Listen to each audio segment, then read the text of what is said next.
Silav, êvar baş, şev baş, hevanot. Xwazim bînim bîra we ku îro min du bername pêşkêş kirin. Yek bersiva Dewlet Bahçelî ji bo Duran Kalkan bû. Axaftina Dewlet Bahçelî bi awayekî wisa bû ku pêvajo mêvajo hemû serûbin kir. Her kesê ku li Tirkiye dijî Tirk e. Kurd Tirk in. Tirk jî navê hemwelatîbûna Tirkiye ye. Bernameyekî têr û tijî mecbera pêşkêş kir vê nîvrê eger hûn bixwazin axaftina Dewlet Bahçelî yani serkêşê vê pêvajoyê yek û pêvajo daye dest pê kirin. Eger hûn bixwazin godar bikin ka pêvajo di kîjan astê de ye, Têkiliya Dewleta Tirkiye bi Rojavayê Kurdistanê re hûn dikarin biçin li vîdyoa me temaşe bikin. Bi vîya we em bînin bîra we. Ya duyem jî beriya 2 saeta me bernameyekê pêşkêş kir amadekariyên Dewleta Tirkiyeyê ji bo operasyona sed salê. Dewleta Tirkiye planeke veşartî niha amade kiriye. Dixwaze li hember garê bi taybetî operasyoneke eskerî bide dest pê kirin. Ev jî beriya 2 saeta me pêşkêş kiriye. Bernameyeke duyem e.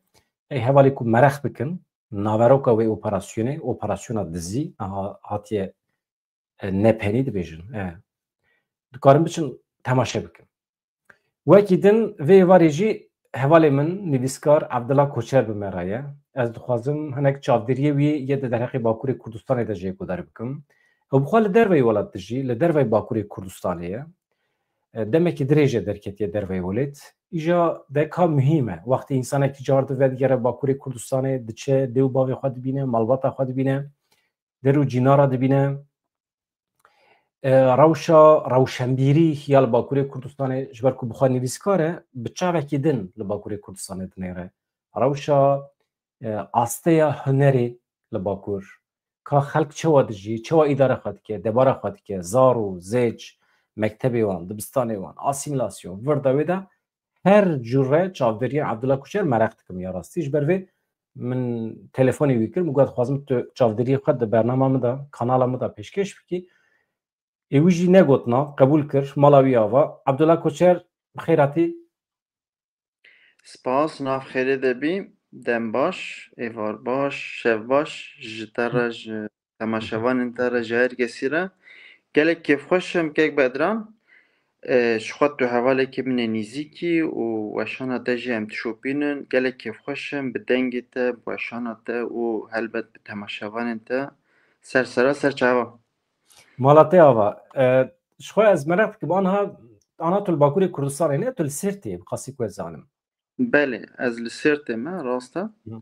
Çend sal e tu cara yekem ji Bakurê Kurdistanê derketî? Çend sal çêbû? Xwedê teyî yani hema bêje 25 salê me çêbûye derve me lê ez tabî carna diçim û têm piştî 10 sala ez hatim, piştî 5 sala ez hatim lê van salên dawî bi vê nevê ez xweştir têm diçim Pir û baş e. ez pê kêfxweş im û helbet axa me, welatê me û hemû malbata min, hemû kes û karê min li vir in û em pê kêfxweş in û ji xwe jiyan jî wisa xweş e.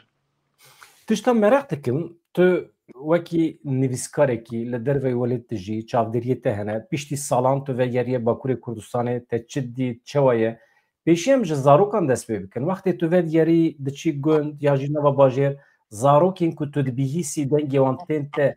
bi giranî Kurdî daxivin yan Tirkî daxivin Ebdila? Mixabin ez ê bêjim bi Tirkî daxivin kezeba me dişewite, dilê me dişewite lê mixabin Tirkî ketiye heta nav gundê ku ez lê hatime dinyayê jî gundê min gundekî nîzîkî Sêrtê ye navê gund Şemaşe ye û gelek deverên din jî mame gundên malxalê min, maldiyên mabavê me, eşîra min deşta Mişarê bi ser dihêve ye mixabin yani ev jehra asîmîlasyonê ketiye heta nav gunda jî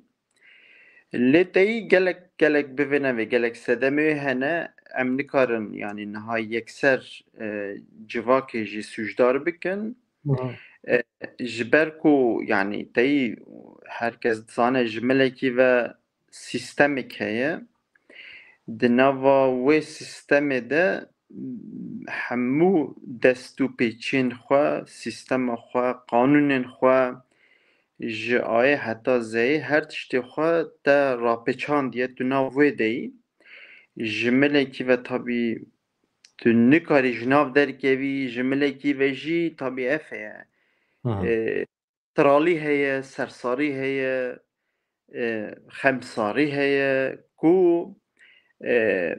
meriv wê bikarbiya yani ensanên xîretkeş divê bikarbîna li dijî vê pêlê jî li dijî pêla asîmîlasyonê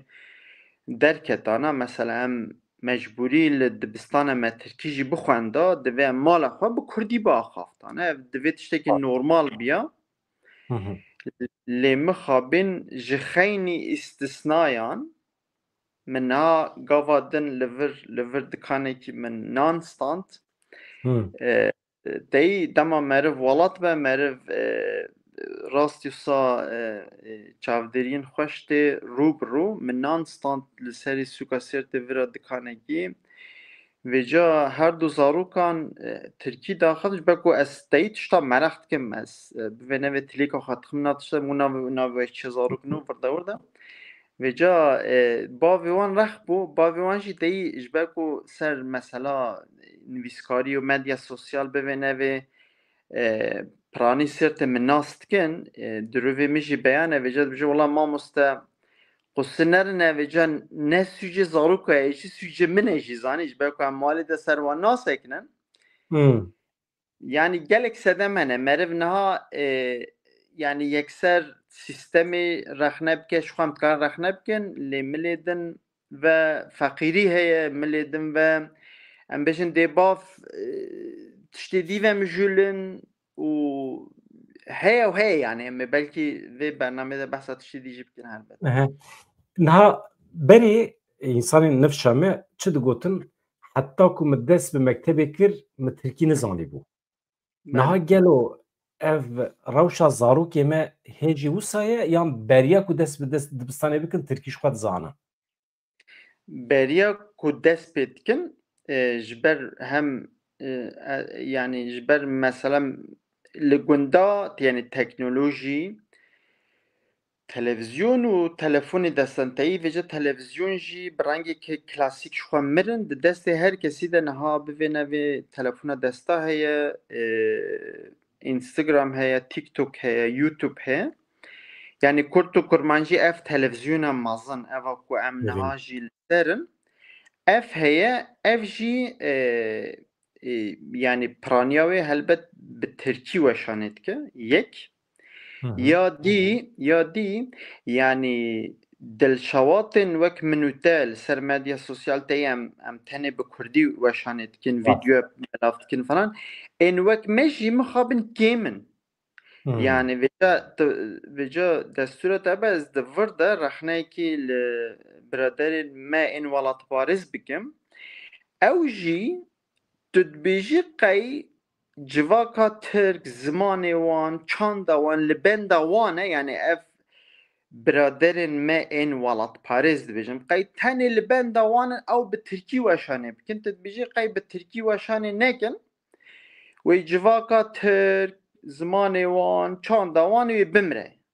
Vêca yani teyî bi sedan bi hezaran hene navên navdar hene ji bo ku kanala xwe xurt bikin ji bo ku hesabê xwe yê TikTok û Insta û YouTube xurt dikin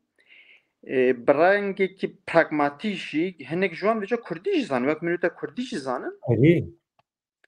wek min û te Kurdî zanin xwe ji bo du heb şopîneran deh şopîneran ji bo hin sedeman sedemên xwe yani vêca teyî çaş te re bijim yani bila ê minê şexsî bila deh şopîner hebin bila deh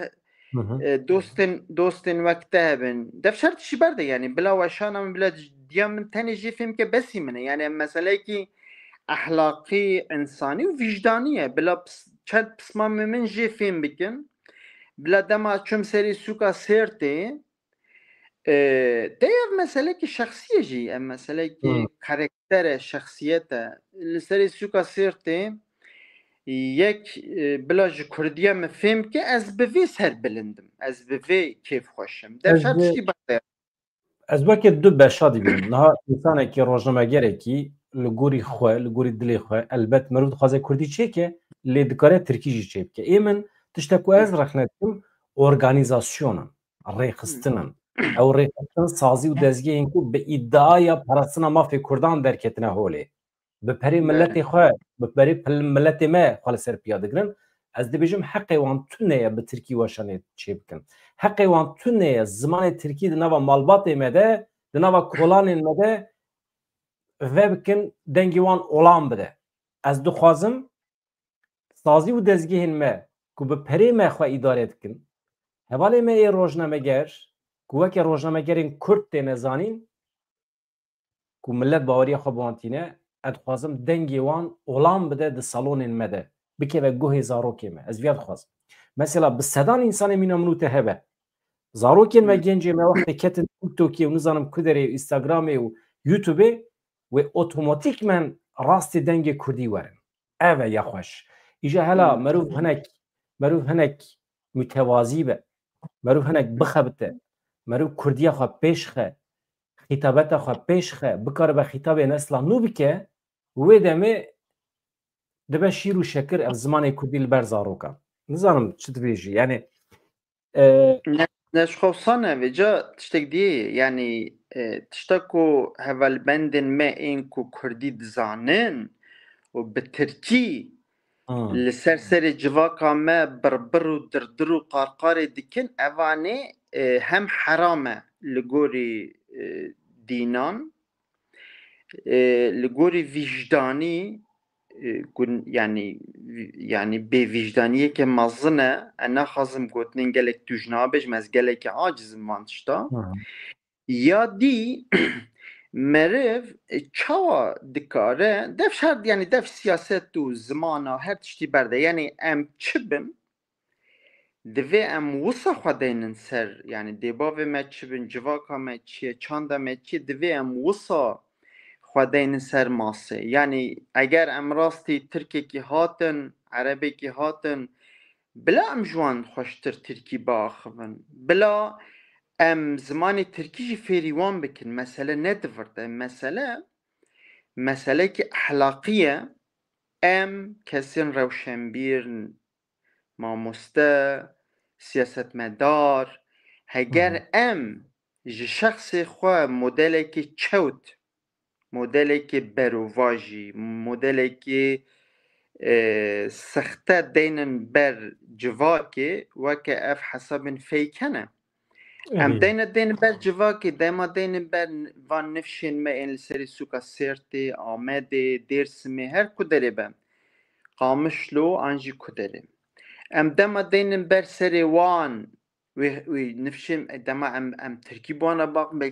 belki na جوان انسرت بیجن قیتشتا نورمال اوه belki ربانا نزانم بن نوصان راسته yani loma geleki geringe ve ca jve zidetir mesela zanı ki yani mesela ve ca deve em zaman u çant veke amureki bekar binin da ku em pera serkeftirin siyasi jivaka xwara binin. Rastı. Yani ev jî veja mesele ki duve derece veja pera divê saziyên me siyasetmedarên me divê bikaribin bi vî zimanî mesela em wê rojî civatekî de bûn li vir yani dema tu biçî ser maseyên dinyayê tu Ahmedî Xanî datînî ser masê nasa Erê tu müzîka Kurdî datînî ser masê tu pirtûkê nivîskarên xwe şaîrên xwe helbestkarên xwe romanên xwe ên Kurdî helbet ên ku hatine wergerandin jî îngilîzî be fransî be almanî be yani ew dibin stûna te ew dibin çîmentoya civakê xelk bi wê mesela bifikirin ha Ahmedê Xanî me muzînê nenivîsanda newsa belki ew destan ew evin belki me niha nizanibiye. Belki me niha Leyla û Mecnûn an jî Romeo Juliet me çêtir bizaniya. Belki jî me bigota ê me ji xwe tiştek tune. Belki me niha bigota em nifşê me yani nifşê min û te ez dibêjim. Belki me bigota yaw tiştekê me tune. Dema em didim berhev yani Ehmedê Xanî Shakespeare di heman devrê de jiyane. Yani qesta min vêce berpirsiyarî ye yani niha siba ciwanek siba piştî 10 salê din 20 salê din ciwanek stûyê me bigire li serî sûka sêrtê bêje mamoste Avdula te 20 sal ji me re tirkî nivîsan te bi tirkî ji me re şîreta kir te çima wisa kir ez ê hingê belkî nikarbim razêm lê siba dema ku ez mirim ez ê bizanim ku em meselekî vicdanî ye yani şaşrûneke ne mesele ji bo civakê yani em bixwe dema serê xwe deynin ser balgûf divî vicdana me rehet be weke ku çawa me derewek nekiribe me diziyek nekiribe me xirabiyek nekiribe ev tiştên insanî tiştekî wisa nin. Kek Abdullah'yê min ez çawa pê nasîhet dikim zanî mesele tenê vicdanî jin ne mesele exlaqî ye mesela berhemek dîrokî bifikre ku ji 5000 sal vir ve her neslekî ew dewrê neslekî nû kiriye ne berhemeke dîrokî ye wekê kûpekî bifikre yan jî tiştekî vazoyekî bifikre kalkê te daye bavê te daye te ewsa 5000 sal vir ve hatiye giştiye berdestê te navê wî berhemê Kurdî ye ew berhema dîrokî tu eger teslîmê nifşê nû nekî vaya xıyanet e li dîrokê xıyanet e li te ez wisa pê nasîhet dikim yani ne li ser riza dilê wî ye mecbûr e berhema ku dewr girtiye dewrê nifşa nû bike mecbûr e erka wî ew e wextê ku neke xıyanetê li milletê xwe kiriye li dîrokê kiriye li zimanê xwe kiriye ê min di jiyana me da min tu carî bi tirkî xîtabê zarokê xwe nekiriye tu carî zarok dikevin bin tesîra rewşa îro bi tirkî bersiv didin bi fransî bersiv didin bi îngilîzî bersiv didin ew maye ser wan ama ê min ez mecbûrim teslîmê wan bikim Kurdî dünya xirab e Kurdî xîtab dikim ama ew bersivan çi dibe bila bibe ez nikarim zorî jî li wan bikim ji ber ku ew xwe çawa rehet hîs bikin ji ber vê yekê zarok wextê tiştekî ji min daxwaz bikin bi Kurdî dixwazin tiştekî fermî be fransî daxivin tişte yani li gorî wî ziman hildibijêrin ez niha temam mesela Kurdî ez tiştekî lê zêde bikî lê zêdekî ama dixwazim em hinek behsa rewşa aborî bikin ji ber ku ew jî felaketê anha li Bakurê Kurdistanê wisa em dibîsin tu li wê derî hêza kirînê a millet çawa ye ez dixwazim behsa wî bikim mesela ziman eger em bi dawî bikin gotinê te hebin yani deyî piçekî jî yani rewşa aborî jî van tişta vegirê de tesîrên xwe ên pozîtîvan jî negatîv dike lê ez vir de gotinekî bînim ser Çîna navîn yani orta sınıfa Kurda Çîna navîn rewşa wê yani rewşa aboriya Bakurê Kurdistanê ji xwe ne baş e yani ya Tirka jî ne baş e ya Kurda jî ne baş e ev ji xwe rastiyeke em ê vê denî ser masê vêce ji vê pê yani dema em van tiştan didim berhev vê pê ve rewşa feqîrekî yani ê ku ne memûr e ne karmend e karekî wî tin rewşê hê xirabtir e vêce Çîna navîn orta sınıfa Kurda a ku biye yani dikare nanekî bixwe dikare stara xwe bike bi rengek ji rengan ew di mala xwe de dikare bêtir giringî bide ziman û çand yani bo nimûne eger karkerek rojê 10 saeta kar bike 12 saeta kar bike memûrek bivê nevê karmendek bivê nevê 5 saeta kar dike 8 saeta kar dike her çi be yani Kek Abdullah tiştek ku dixwazim wextê tu dibêjî ne baş e dixwazim em vekin mesela li Ewropayê karkerekî diçe dixebite heta êvarê 200 euro em bêjin dikire 200 euro dikare 15 kilo goşt bigire êvarê bîne mala xwe mesela 15 kilo goşt yani dikare berxekî bigire dikare 4 depo bi yomiyekî xwe dikare 4 depo benzîn bixe ereba xwe 4 depo tê wê manê ku dikare 2000 kilometre here were 2000 kilometre dikare erebe bajo bi yomiyekî xwe vaya karkerekî li Bakurê Kurdistanê sibê heta êvarê bixebite çend kilo goşt dikare bîne mala xwe mesela يعني روش الفرزورة وهلبتكي نرستا روشة سوسيولوجيك ايكونومي آبورية أوروبا يا روشلاتا ناوين تركيا جي سردن بدن برهف روشي و جدانه مرفت کاره ترکیه بده بر سوریه عراق و ایران و وان ولاتن هنه بلکه ترکیه چند گاوان پیشتر به هندشتین خواده لی آبوریا و tabii ki şikestiye sedem jî tabii ki siyasiye herkes zanı sedemin ne demokratik bu ne adalet dike ku yani ev tabii borsa dünyaya da jî aynı walatek dema hak و hukuk و adalet ve tünebe kıymeta perivi jî tüne yani ne havcı ezbirde van godinin klasik bejim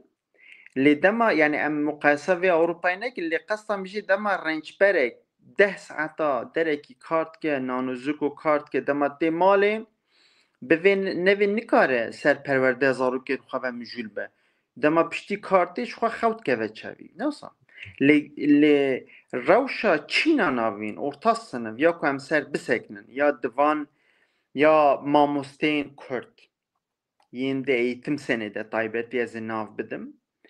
dikarin rewşa wan baştir e dema hatin mala xwe dikarin hem nanekî wan zêde ye yani te evenê pêvê girî dayne em jî dikarin saetekî li ser zarokê xwe bisekinin yani dikarin mala xwe de saetekî rojê saetek rojê nîv saet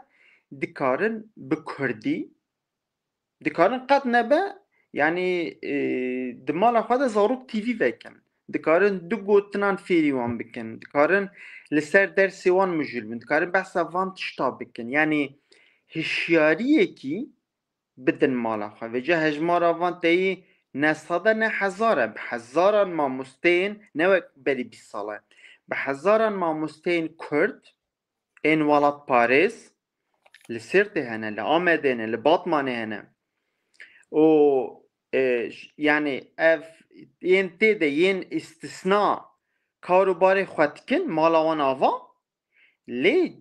civakek mezin em behsa milyona dikin vê ca ev dema wisa bikin wê tesîrek bandorek mezin wê civakê wê sûkê bike wê saziya bike wê dera ku lê kar dikin bike yani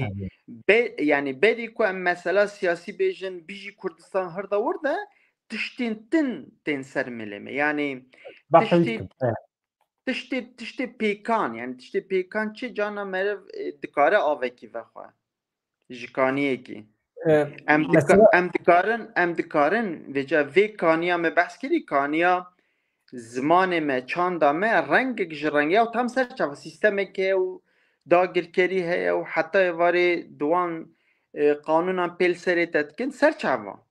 ev meseleke dû vedirêje lê ji hêla din ve tu divê xwe asîmîlenekî teyî yani herkes van tişta zane divê tu bikarbî bendekî xîretekî deynî ber vê nexwe em ê çav bikin nexwe bila yekî Amerîkî yekî Alman were mala me de ji me re bêje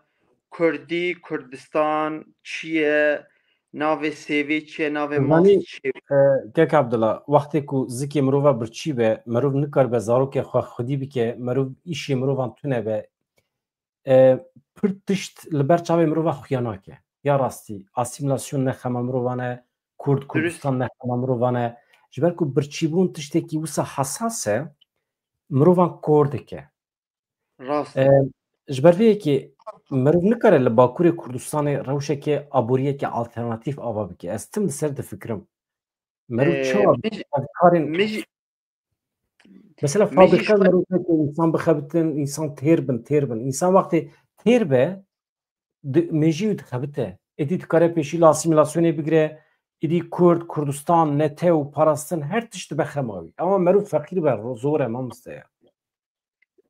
او راست شخوا جویره رخنه هم شخوا تونه یعنی وکم گوتی دما رنج پرک دما کارکرک روژه 10 ساعتا 12 ساعتا کار بکه وی وره مال ده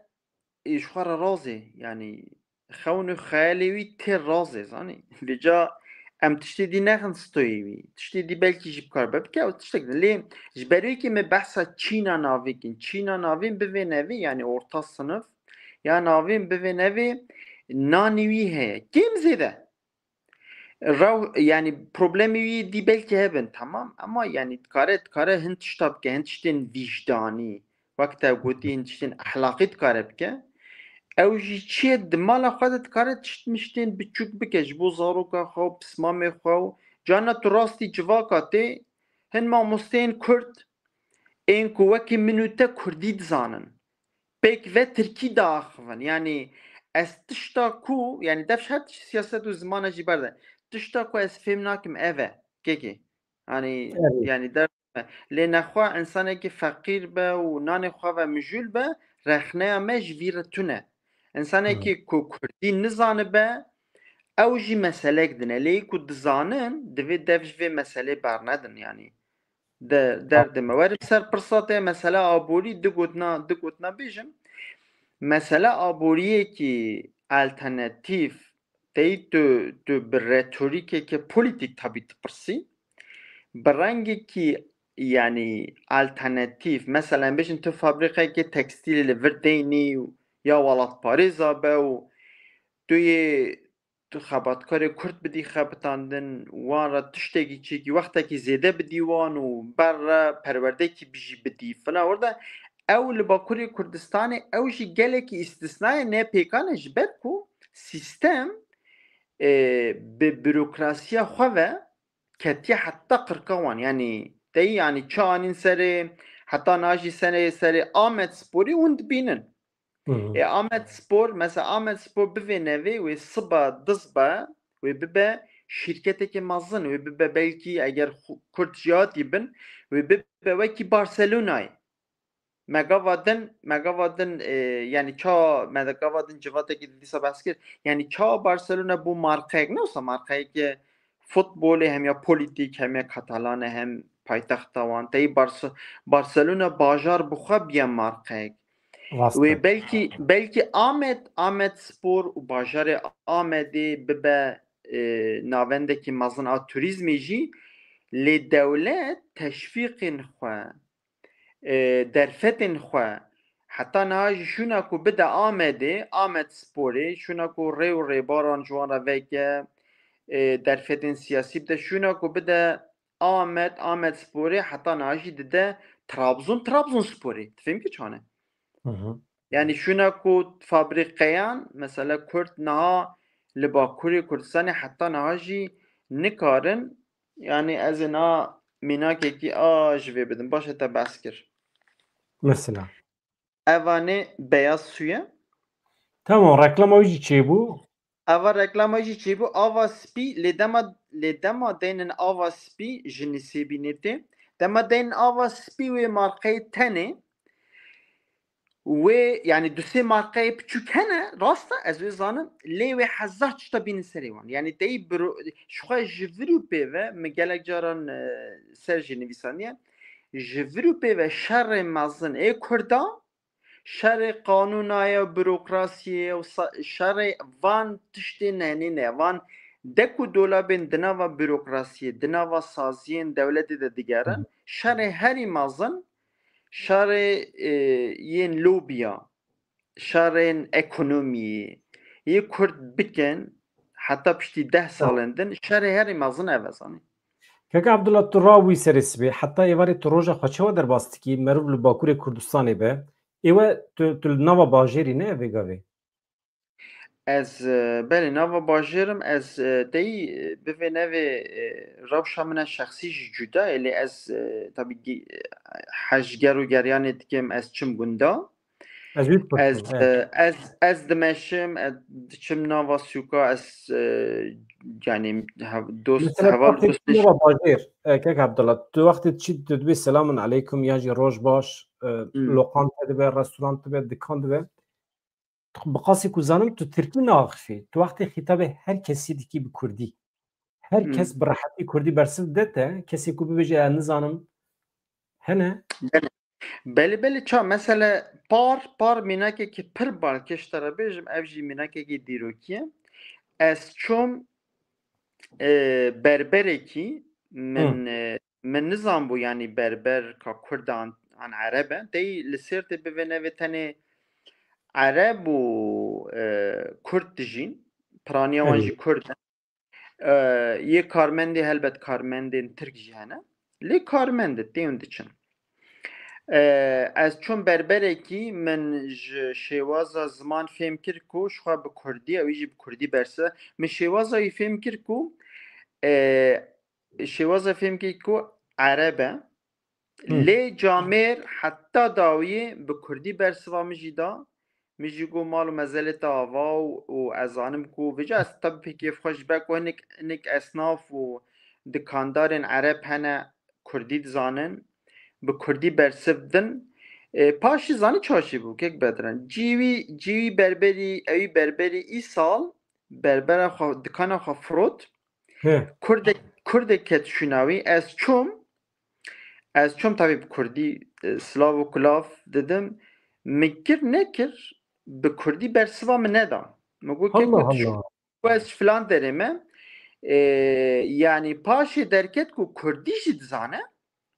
Lê ez ciya xwe natim xarê min got min jê re got min got xwediyê dikanê berê Ereb bû jî bi Kurdî bersiv dida. Yani niha tiştekî wisa hene. Mesela em bêjin divê em dewleta Tirk zimanê Kurdî bi xêra asîmîlasyonê ew kê zimanê Kurdî di hişê me de di hişê hin xwelîseran de xistiye wekî jihrê yani me jî derxistiye me jî yekî me piçûk xistiye bi vî zimanî karakterê me şexsiyeta me ji xwe asîmîlasyon tiştekî wisa ne. Lê tiştî wisa jî heye yani ez mesela dema diçim dikandaran min mesela bîranîn evkin bir anekdotekî ser li vir şok bîm heye cana diçim tişmişta distînim. Xebatkar hemû Kurdin ew dema bi Tirkî ew dikin ez zanim ku Kurdin ez bi Kurdî ew dikim dawiya dawî de dema tu ji xeta xweneyî em bi Kurdî lêv dikin. Em bi Kurdî bi spas û şevbaşa xatir şev dixwazin zanî. Yani ji ber ku Kurdên vira ma ji Çîn û maçînê nehatine em Kurdên vira em Kurdî dizanin. Divê tabî kî meriv metodên hişk neçe ser hevalbendên xwe. Lê erê divê meriv bi retorîk û metodeke delal biçe û deyî em jî bivê nevê yanî ez jî xêra malbata xwe ez asîbile nebûme. Ez Bakî berokî dibê kekê Ebdullah dibê tê dikana min em Kurdî daxivin. Awe yek derket. Yani tabii yani sana ez gelek kêfxweşim vêce yek zanî çane. Li serî sûka Sêrtê ev jî heye. Mesela hinek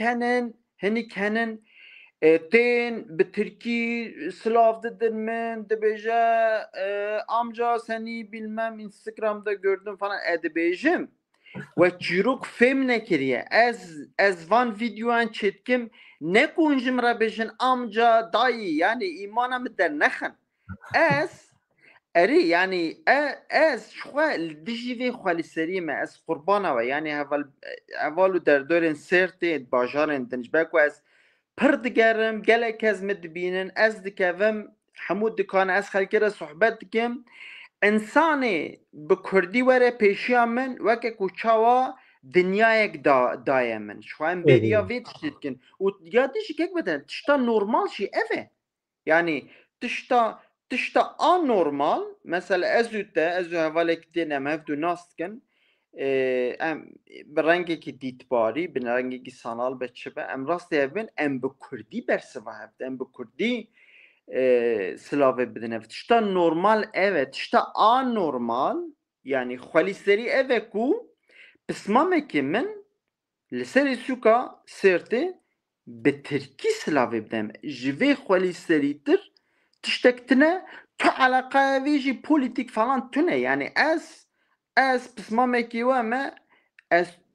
diya min bavê min eşîra min çi be bi wî rengî silav bidin bi wî rengî min re biaxivin wekî dî tiştek ji we nexwazim zanî باش کوردی نها ji Avrupayê wextê em dinêrin em dibêjin ya pêvajo pêşketiye diyalog heye ya em midî hatine ber bê dawiyê ve em tên sibê du sibe dibistanên me ê Bakurê Kurdistanê dest bi perwerdeya Kurdî dikin hinek hewa heye ku wisa xuya dike ji Awropa ve li wê derê çi waye mirov çi wa dinêre li pêvajoyê milletê me çi wa dinêrin îhtimal heye hema di demên pêş me de Kurdî bibe zimanê perwerdê em ilk û xulê hema dibistana seretayî bi Kurdî dest pê bikir heta dawiya üniversitê tiştek wisa xuya dike li wê derê yani tabii şans vê tiştê heye her tişt yani hinek tişt bi serkeftinên siyasî ve girêdayîne hinek tişt jî bi serkeftinên civakî ve girêdayê yani em bêjin hin serkeftinên siyasî ên civakî dike ku kesên wekî Numan Kurtuluş li Amedê bi du gotinan be jî bi Kurdî biaxivin hin xwelîserî jî dikin ku yani dema Bakur hemû bi Tirkî biaxive dema Bakur hemû bi Tirkî biaxive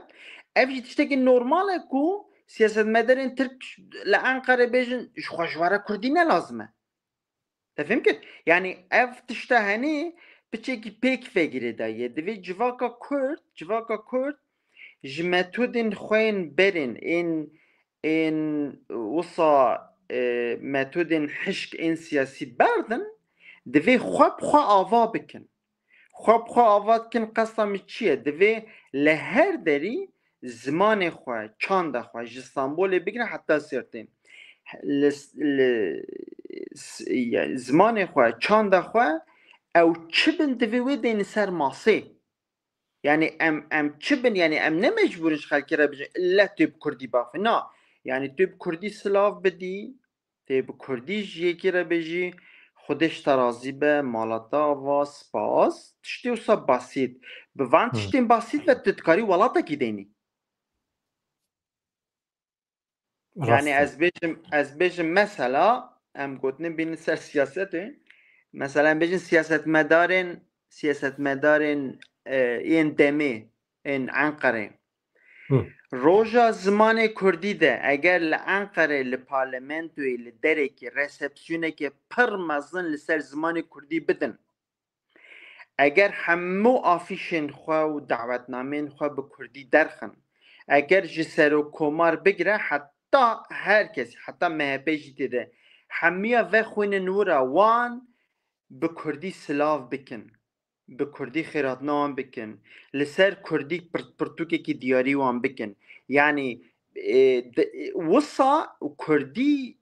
bivê nevê bikeve nav me jî wanê hişk jî yani hin tiştene li nav civaka Tirk jî li nav siyaseta Tirk jî gelekî dubendiyekî mezin e yani mesela herkes wisa dizane ku qeyem yani gelek Tirk hene wisa dizanin qeyem li Sêrtê bi Tirkî biaxivin bi Tirkî perwerdê bin qey normal e lê hevanê tiştekî anormal e yani em du sê zimana fêr bibin em meselek dine yani weke welatê ku tu lê dijî Belçîkayê Swîsreyê em bi du sê zimana perwerde bibînin bibe zimanê fermî ev çîrokekê dine em bi vê jî kêfxweşin mesele ne ev e mesele ew e ku em wekî milatek em wekî civakek em ji xeta xwe dernekevin em ji otobana xwe dernekevin em ji şexsiyet û karaktera xwe dernekevin nexwe pir kêfa min tê ez ji erebekî bêtir erebî biaxivim pir kêfa min tê ez ji Erdoğan û Bahçelî bêtir Tirkî bizanim wan re biaxivim danûstandinê bikim ev çîrokek dine ev meselek dine Rêkek Ebdullah Edî ez nabêjim asîmilasyon, ez dibêjim oto asîmilasyon. Ji ber ku Edî em ketine rewşekî wisa em bi xwe asîmîle dikin, em dibêjin her yek ji me bûye weke mamosteyên dilsoz ê Tirkî. Yani projeya di serê Atatürk de çi bû? Êdî îjab nake Tirk werin ji me re bibêjin bi me bidin kirin, em bi xwe dikin. Her malbatî de sê çar mamosteyên Tirkî hene ji ber ku bi xwe dilsozin, bê pere jî dixebitin, zarokê me tev dikin Tirk, sazî û dezgehê me yê Ewropayê mala wan ava, ê li Bakurê Kurdistanê jî hemî rojnameyê me bi Tirkî derdixin, televizyonê me kirine Tirkî, em ji dewletê re xizmetê dikin beleş. Qene pere bidana me dîsa, ama wî jî nadin. Na rast dibêjin, ya zorê min çi ye? Yani em dikenin tabii ji halê xwe ku em pê divê bigirî nasıl? Ja ana tiştek din ştet pirsim. Tamam, mesela zima her tişt alîk. Erf û adetê me kîjan rewşê de ye mamoste Ebdullah wextê tu çî gunda digerî însan mirovan telîf dikin xwarinê, însan halê mirovan dipirsin, ya jî çî wextê malekî derdor, cîran hemî tên mîvandariyê dibêjin ya mîvanek hatiye ji xerîbî hatiye ka em biçin halê wî pirsin. Dedî zemanê berê wisa bû ne? Cema jî wisa bû. Bele bele. Ew Ya adet maye gelo. bivê nevê ev adetên henê hene lê ez vê jî bêjim yani ev adetên tu behs kî urf û adet li gunda bêtirin lê divan 10 salên dawî de 20 salên dawî de yek ji ber dîsa bêjim asîmîlasyonê ji ber ku asîmîlasyon ne tenê ziman e her wiha çandê jî. Dema yek dema sîstemek te asîmîle bike li gel ziman mêvanperweriya te jî asîmîle dike. Yani te dike insanekî wisa ku tu nikaribî pismamekê xwe vexwînî dawetî çayekê bikî, xwarinekê bikî. Yani ji ber wê kî em bêjin asîmîlasyon ne tenê ziman e. Dema ziman diçe, çand diçe, dema çand diçe tu pîş xwe wekî wan ye. Mesela wekî gava te behs kirin ya kemalîzm ji xwe nexweşiyekî wisa ne. Kemalîzm kir ku yani bajarekî wekî Sêrtê em berî 100 sala li Sêrtê li vir 10 qewm hebûn. Li vir 10 em bêjin bawerî hebûn. Li vir Êzîdî hebûn, Asurî hebûn, Suryanî hebûn, Keldanî hebûn. Li vir dike tek tîp, tek reng yani teyî faşîzm ji xwe tiştekî wisa ne. Du sê îstisnayên Tirk ji vê yekê poşman bûne lê ev ê îstisna ne. Em werin ser gunda urf û adetan. Ya din ev feqîriya henê yani krîza aborî dike ku insan ancak bikaribe xwe bi xwe debara xwe bike. Yani ez behsa her kesî nakim lê bikaribe xwe bi xwe yani ev bandorekî wisa dike ku cana hin insanên me nikaribin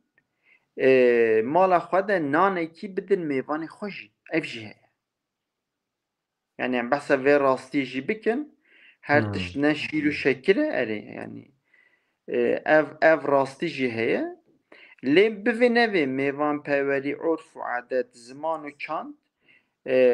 bi taybetî yani ez vê pêlê çûm çend gundê deşta Mişarê jî alê dihê ve tê de heye ji ber ku dîsa ew çand bivê nevê digere yani ew aşê çandê digere û insanên me yani ew dilê wan henûn heye ew mêvanperweriya wan henûn heye. Yani tabii gelek sedemî dî jî henin belkî ev ne mijara vê yekê be. Hevalekî vê derê behsa şevbêrka dengbêja dike ev Sîrt 24 eleqa te pê heye û bi hev re organîze dikin. Çi ye mesele? Cana rûpela te de rast bêm. Belê belê ew jî yani ji hêla medyayê ve bûn sponsorê me mal û mezelê wan ava be ew Çi ye jî projeya te karobarê behs yani teyî Sîrt 24 jî ew jî şopînerên wan li Sêrtê pir in weşana Tirkî û Kurdî dikin û li vir şevbêrka tabî me li vir şevbêrka dengbêjan kir و لور ما دیوان هلبستان جدانی يعني دي از شخوا شخصی بوان جواتان و شفبر کن گلکی کیف خوشم منت خواست ام آدرس ویجی اشکره بکن دجبک و دمدیا سوسیال ده و در دور بصدان به هزاران انسانا گازنج کرن ما مسته ام جی تخوازن ورن مجی تخواستن باتانه از همیا حضورات ده لیبورین تخوازم امکان موسات نبون لی منیت مهن پیشته ام در فتن زیدتر ام دست بخن و ام وجا وان شفبیر کان وان دیوانان لسالون مزنتر با ارگانیزاسیون زیدتر ام پیک بینن yani tişteki usajı derket kek bedran yani neha bivan şevber kan ve dey bivin ev video kevin ser medya sosyal o bisat hazaran ten temaşe kirin birçibuna ke çalakin usahiye lisirte yani juanin me insanın me beriya diyu birçivan çalakin çandi mesela tu dert kevi şiir dixuni hevalete şair henetin dengbêj henetin yani çawa derbastı be normal ev şevberkin ve me du şevber kirin şevberkek ya dengbêjan bû di vê şevberkê de me gazî çend heval û dostên ên dengbêj kirin ên li sêrtê me kirin û çend helbet ji ber ku cî me teng bû yani li vir her de yani salonên mezin ên şexsî tunin an divê tu derekî kirê bikî raxînî û destûr bixwazî û müzîkê bînî û organizasyonekî dî jê re divê yani dî jê re divê meriv derfetên dî jê re peyda derfetên aborî wext û tiştên dî jê re peyda bike vêce ji ber ku ev videoyên hene yani yekiya dengbêjan bû ev gelekî bala insanek şen ji ber ku ev şevên wisa mixabin ew jî dikevin ber pêla asimilasyon û mirinê êdî tiştên wisa nayên kirin an jî li gunda gelek kêm tê kirin yekef ya dî jî me dîwana helbestan li darxist derdê me jê çi bû derdê me jê em şevên xwe dîwanên xwe tenê bi kurdî çêkin yani em li sêrtê ji ber ku hine hevalan çêkiribû gotibûn tey cana li vir ji Amedê bigire heta sêr di cana hin hevalên me derdor çêtkin dibêjin şîr dînletisî zanî ya bavê min o yani heta helbesta yani piçekî divê meriv ji cegerxwîn şerm bike divê meriv piçekî ji Xelîlê Sêrtê ji Melayê Cizîrî ji şaîrên xwe edîbên xwe ên kurdî ên ku bûne hostayên Tirk û Ereb û Farisa divê meriv ji wan şerm bike zanî divê em ser rêzika wan ser marşika wan neçin yani vicdana min meriv nizane meriv na bigiriyan bikene vêca me dixwest em tenê bi kurdî dîwana helbesta em deynin me vê jî çêkir ev jî gelekî serkeftî derbas bû helbestvan hene derdora te lûyê derê yani dey çend tabi helbestkar hene ên ku vêce dildarên hinek henin helbesta dinivîsînin hinek heval û dostê me jî henin evîndarê helbestênin evîndarê müzîka helbestê ne vêca di dosê hevalên me ên gîtarê lêxistin ên müzîkê lêxistin hatin şevekî gelek xweş çêbû ya dî jî yani derdê min jî çi ye vêyekî derdê min wek şexsî ez van civata şexsî hez dikim yani ji ber wê kê me vê pêşî navbera xwe de çêkir me dixwest em rengekî wisa bidin civatên xwe ya dî ez bar dikim me hin pêş de em ê vêca turnuvayên tavlayê jî çêkin bi kurdî em ê şevbêrkên xweştir çêkin tenê şertê me ev e ku divê bi kurdî be divê em wekî hemû milata yani kêfa min mesela şexsî pir ji şevbêrkên helbestan ê Tirkî re tê. Yani ez nabiçim Stenbolê, Trabzonê, ez helbestan bi Tirkî gudarî bikim serçava. Lê em ê jî li Amedê hinek hevalan ji ber ku pêşengeha pirtûkan heye li Amedê hinek hevala li wir derxistine ên ku bi Kurdî dinivîsînin dixwînin bi navê Şîrdîlnetisî ser serê civaka me weke ku tiştekî tu normal be hekek bedran meriv diqehire wek Nava. tiştekî normal be Çima turnuvaya tavla çima kışık analizin kışık hinek zêdetir entelektüel yani çanda kişkê jî berê li Sêrtê hebû niha mixabin ew jî yani ez bi xwe jî kişkê dilêzim gelekî kêfa min tê lê çanda yani ev çand jî mixabin hêdî dîdim re ji ber ku tavla bivê nevê yani ez bi xwe bila şaş nefhem ez bi xwe meyldarê kişkê me lê tavla ji ber ku popüler e û ama ji ber bu ku bu tavla tavla nizanım bilizim tavla vakti tu dilîzî icap diket tu bi fikrî yan dimine ser şans çevalê hat fikirnawî kê me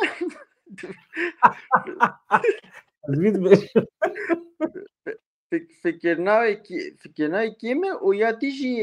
divê tabii şansê te jî hebe û divê tabii tu bizanî jî yani bivê nevê taktîk û stratejiyên rîzîkoyên tavlayê jî hene lê weke dîwanên Ehmedê Xanî û Memûzîn ez jî pir hez dikim ew dîwan hebûne em tê de kişkê bile sere zanî ew dîwan jî dest me nakevin heyran Abdullah imkanı me çêdibem işte şiirek godar bikin nizanım di nava bernameyê de yani dawiyê de yani eger hazır bî yani müştera ne gotu bu perê çünkü tona dengê te pir xweş e mikrofona te jî dengî pir zelal tê xweş tê wisa hat got dixwazî bixwenda nizanım dixwazî Bêca îro şansê te hebî li vir înternet baş dikişîne lê cana Sêrtê û Sanê ji ber binêsaziya înternettê cana baş nakişîne yani mixabin ez mesela ez tişta ji ber bikim helbestên nana min me çûkî pirtûkê te kileka te hebin dibêjim yani kileka te hebin yani min rastî amadekarî ev nekir bibore tamam divê tamam ez vê bifikem lê çîrokekê min heye tamam çîrokekê min ê Kurd e min divê şevbêrka dengbêjan de jî got çîrokekê biçûk e ez ji tekstê nizanim lê mealen yani mena wê çîrokê ez dikarim çend gotina devkî bêjim devkî çi hatibe bîra te erê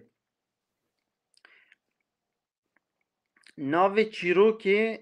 dikana zargotina Kurdî ewî her şev ji dêbavê xwe ji kalûpîrên xwe ji civata xwe stran gotinên pêşiyan dûrîk payîzok gotinên xweş ên Kurdî top dikir berhev dikir dinivîsand û berê şeveqê wan gotinên pêşiyan wan tiştê qeyd kirî dinivîsand di bir Amedê û difrot sazî dezgeh komele înstîtûyên Kurdan bi wî pereyî dihat li serê sûka Sêrtê ji xwe re dida çeqûlat şekir û liqom û biskîvît û dida ber dilê xwe ew bi wî kar û xebatê xwe bi xwe gelek kêfxweş bû û sazî û komeleyên Kurdan jî bi wê xeweta wê şanaz û kêfxweş bûn yani Kurd û Kurmancî ez na tam tekst nayê bîra min lê teyî tişta hat bîra min me got kekbedran saat xweş mala te ava ya te jî Ême 55 deqê me xilas bû yani min çavdiriyê te merak dikir min qismekî ji wan pirsî elbet çavdiriyê te zêde ne wekî din me kîjan beş derdê nivîskarên me ê li herêmê hevalên me ê mereq bikin tu dikarî bibêjî mesela pirtûk têne firotin pirtûk têne kirîn insanekî wê derê nivîskar be beriya demekî min hevaleke me ya nivîskar re ez pê re axivîm gilî û gazincê wê gelek zêde bûn. Yani ne dikare îdara xwe bike, ne dikare pirtûkê xwe bifroşe ama rû dinê pirtûk dinivîsîne. Çi dibe Evet. ve halê we nivîskaran wê çi bibe? Yani du tiştene yani xwendina pirtûkan ji xwe ya Kurdî ji xwe kêm e û ji ber teknolojiyê ji ber teknolojiyê û vê medyayê wê her kêmtir jî bibe. Vêca tiştek dî heye kek bedran yani ji hêlekî ve xwendina pirtûka kêmtir dibe ji hêla din ve lê insanên me miletên me xwendevanên me bêtir di medya sosyal de helbet cana guhê xwe din tiştê beradayî jî lê hin insanên me guhê xwe didin mesela belgefîlmên xweş jî mesela em bêjin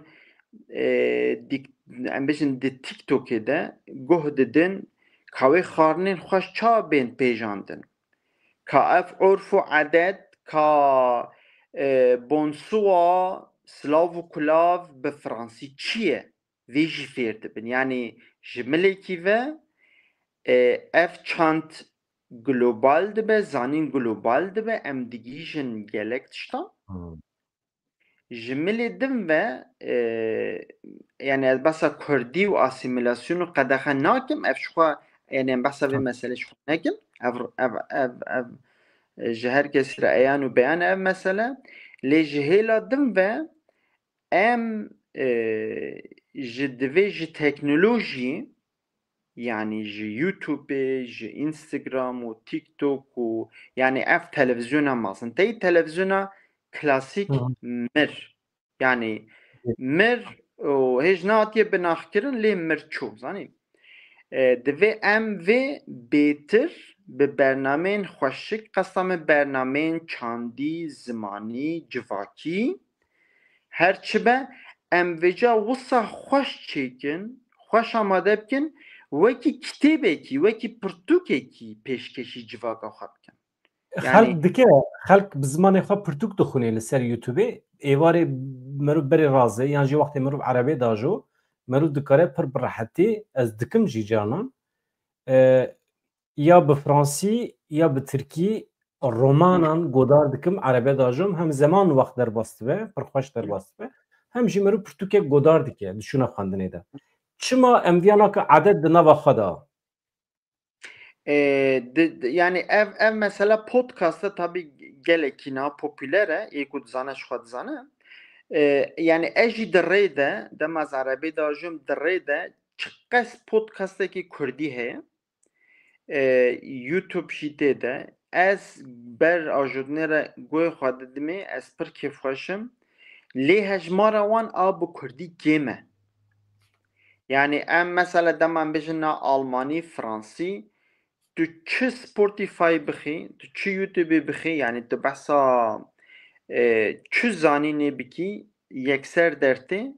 li cemek kêm dertê vêca ez hêvî rica ji her kesî dikim xêrat e her tiştê xwe bi Kurdî bikin û di beşa xwe de pispor bin mesela hûn behsa hingiv bikin hûn behsa mêş hingiviya bikin hûn behsa bizmar û çakûç bikin tenê di beşa xwe de bimînin beşa xwe de gelekî pispor bin bi qasiyekî Parîsî bi qasiyekî Berlînî bi qasiyekî Amerîkî di beşa xwe de bi Kurdî serkeftî bin pispor bin û bernameyên zanînin seqet daneynin ber civakê ji ber du şopînerên beradayî ew nekin bila tikandina we kêm be bila şopînerên we kêm bin lê tiştên xwe pisporî bikin ji ber ku ev tişt ji civakê re lazim e Mühim e. Ez bêjim ser medya civakî mesela canan me heft heşt saet erebê ajotine ez eleqam zemanekî bo felsefê hebû ez mecbûr mam mesela felsefe analîzên felsefî bi Tirkî godar bikim mesela heyf bû mirov pir dixwaze mesela ew vegotinên felsefî bi Kurdî hebe Yani valahiyekî pir ciddî heye. Beriya ku înternet derbikeve jî Abdulbasit Abdulsamet mesela me godar dikir. Nizanim بله te qebûdar kiriye nekiriye. Ew Kurdekî Misrî ye. Qur'anê ecayîb xweş dixwîne. نه Abdulbasit Abdulsamet. اره اره یعنی مبخوشی گه ده دنگیوی Ez از جی heyranê دنگی dengim. از جی وقته از دکارم قرآن آوی دنگی وی از جی دکارم به ساعتان گوداری بکم جخوا یعنی هم دنگی کی خوشه هم تراپیک خوشه موزیک خوشه و مرف پیکی خوش دبه Elbet. و Îje ez bixîra wî fêr bûm ku deng çi dibe bila bibe wateya gotinê te çi dibe bila bibe tu dengê xwe dikarî weke enstrûmanekî bikar bînî. راسته Eh. Ji bo hevalên ku roman dixwînin li ser م، înternetê helbest م، dixwînin yan jî ew analîzên felsefî ku dibêjim dengê xwe bikartînin bila weke huner bikarbînin ku xelk jî hez ke. Wernebe م، manawî tune ye. Mesela ez wextê Abdulbasit Abdulsamet godar dikim jê fehm nakim. Erebî fehm nakim. بله Çima ez heyranê dengê wî me? Çima? Ya ku min dikişîne çi ye? Ew e esas mesele. Ya. راسته و جا هیوید کم سیداین ما ملاین ما موزیکژنین ما وقتا گوتی هر تشتی خواه ایکو جدنگی خواه هنر خواه باور به هر تشتی خواه دین سر مدیا سوسیال مثلا جانا از بدار زوره هنگ ویدیوان بچیروکین دیا خواه چیتکم ویدیوین دیا من دکوین سری به صد هزاران تین تماشا کرن دیا من دکه کو جسارت بده هن کسان او جی چیروکین خواه و بوی رنگی بلاف کن یعنی چیروکین جواکی Hı. گوتنین پیشیان مسلو کنه ساتشتنه افتشتنه دما در کون سر بندر مدیا سوسیال هنگی کک بدرم ببینه وی و تشتین باش بهتر جی درکevin yani em bêjin ha dema tey YouTube'ê de jî tu zanî bernameyên ên wekî te çêdikin Erê. bi Kurdî çêdikin ji xwe yek done yani zêde tune fehmî çane yani Mixabin, vêca mixabin. Halbuki bi sedan hevalê me hene çê nakin, çi bikim, çê nakin.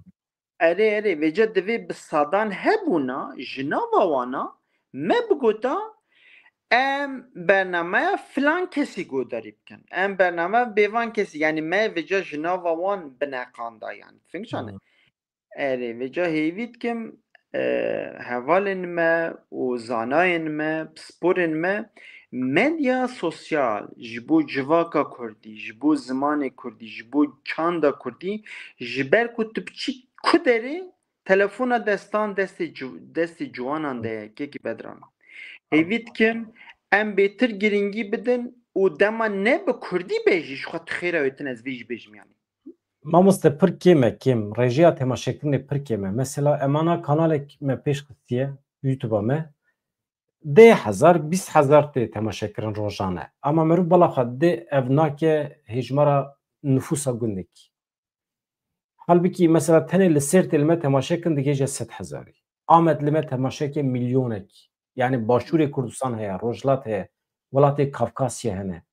Avrupa mesela tenê Köln li me temaşeke rojê dike 10,000. Yani xuya ye eleqa milletê me pir ne bi dawa me heye ne bi Kurdî heye pir kêm e. Ez xwe kêm dibînim. Roja ku em gihîştin milyonek, rojê milyonek însan. Mesela çima Türk diçin Fatih Altaylı godar dikin milyonek, rojê milyonek godar dikirin. Na AKP Evet. wavet hepsê dî kes lê godar nake. Ji xwe ew jî xeyîdî, ji xwe xatir jê xwest, xeyîdî yani. Ya jî hat cezakirin nizanim. Lê Bele. ez mirov dixwaze yani ji dilê mirovan tê ku milletê me jî berê xwe bide me, eleqe nîşanê van xebatê me bide, xweş dibe. Halbuki beleş e, tiştekî wenda nake. Tiştek wenda Ra- nake. Nîzanim. Rast e medya Kurdî a bi zimanê Kurdî kêm tê temaşe kirin em jî ji vê nexweşin û hêvî dikim wê baştir bibe û tu jî kek bedran tu jî hêvî dikim dev ji van karobarê xwe bernede ji ber ku dengê te Kurdî fesihbûna zimanê te û tecrübên te ji bo ciwanên me jî girîng in û hêvî dikim tu jî bi vî rengî her berdewam bikî. Malatya va ez tim dibêjim. Yani derdê min ne ew e ku ez biçim nûçeyekî bînim ji wara pêşkeş bikim û agahî bidim we. Yek ji derdê min ew e dengê min olan bide li salonê we de bikeve guhê zarokê we. Di nava malbata we de Kurdî bila we deng vede. Xweş e ew e mesele. Malatya va Abdullah Koçer gelek spas bo tevlîbûna te. Ez jî gelek spas dikim kek Bedran, şevbêrkê em bijin şevbêrkek xweş bû zanî û ez gelekî kêfxweş im helbet bernameyê te û bi dengê te û gelekî silav û hirmet ji bo hemû temaşevanên te hêvî dikim dengê Kurdî bêtir belav be. Gelek spas û malêya we. Malatya va her hêvî. Gelek savê malêya we. Hevan no xatirê we jî sibê ji wara bernamekî taybet çê dikim dem baş silav rêz.